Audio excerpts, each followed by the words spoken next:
Mountainway Chant, Coulter and Woodard. Written by M.J Calabrese. Narrated by J. Russo. Chapter 1.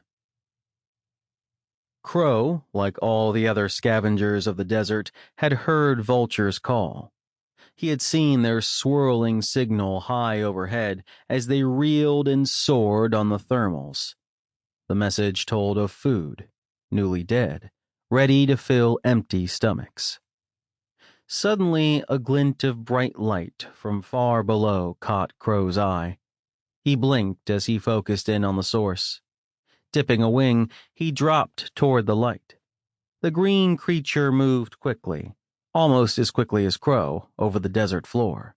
It bucked and shimmied as if Cougar was on its heels. Crow drew closer. Calling his dismay, it was the shapeshifter, Man, riding within this noisy monster. Crow paced Man's creation and remembered how Man stole many a meal from Crow and his brethren. Such was the way of Mother Earth. Only the swift and strong survived. Crow beat his wings hard, putting distance between himself and the shapeshifter. Crow focused on the dark spot ahead. With any luck, Man would tire and fall behind, leaving the spoils to him. The Jeep Grand Cherokee barreled down the dirt road. Moving way too fast, it kicked sand and gravel high in the hot desert air. Anyone following behind risked serious windshield damage from the flying debris. The man at the wheel of the 1990 green Jeep SUV had the window rolled down all the way. His burnished brown skin dulled in the morning sunlight by a fine, powdery coat of dust. His long, dark hair whipped around his face by the rushing wind. Only once did his left hand leave the steering wheel to pull a strand of hair out of his mouth.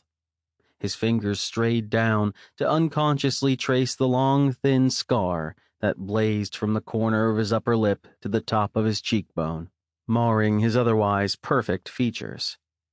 The man raised his middle finger to push his discount store sunglasses up onto the bridge of his nose. Despite the early hour, it was already getting hot. By noon, it would be over 100 degrees, a real scorcher for this late in the year. Switching hands on the bucking wheel, he cranked up the volume on the radio. The words to Runnin', created by the masterful vocalizations of Adam Lambert, overrode the noise of the rushing winds. The words of that song were his truth. He'd run all his life. The time to stop was now.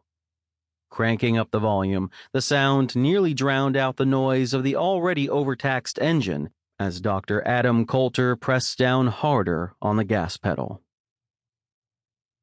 Detective Eagle Woodard saw a cloud of dust making its zigzag way across this roadless section of desert.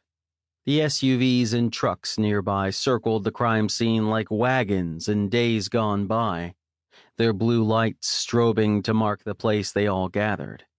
Eagle ran his calloused hand through his short, raven hair before reseating his sweat-damp ball cap on his head.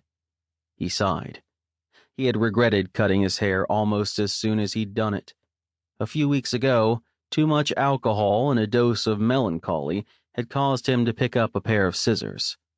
Unfortunately, there was nothing to be done about it now but to start the arduous task of letting it grow back out. The older model green Jeep skidded to a halt about 30 feet away, causing a choking cloud of dust to waft over the scene. Eagle raised one eyebrow. Jaw tensing, he barely recognized the man in the SUV. He watched as the man pulled his long, brown hair back into a ponytail, securing it with a black-wrapped rubber band. An army surplus, long-sleeve shirt covered a khaki-colored tank tee. He was surprised to see Adam in such an old vehicle. In the past, Adam wouldn't have been caught dead in anything less than some flashy SUV, costing 10 times what the late-model Jeep cost. The grapevine said a lot of things had changed with his former lover. Rumor had it, he'd lost all his money. Gone were the expensive suits and watches costing over 100 grand. No more $200 haircuts. Now he was living in the low-rent Sample complete. Ready to continue?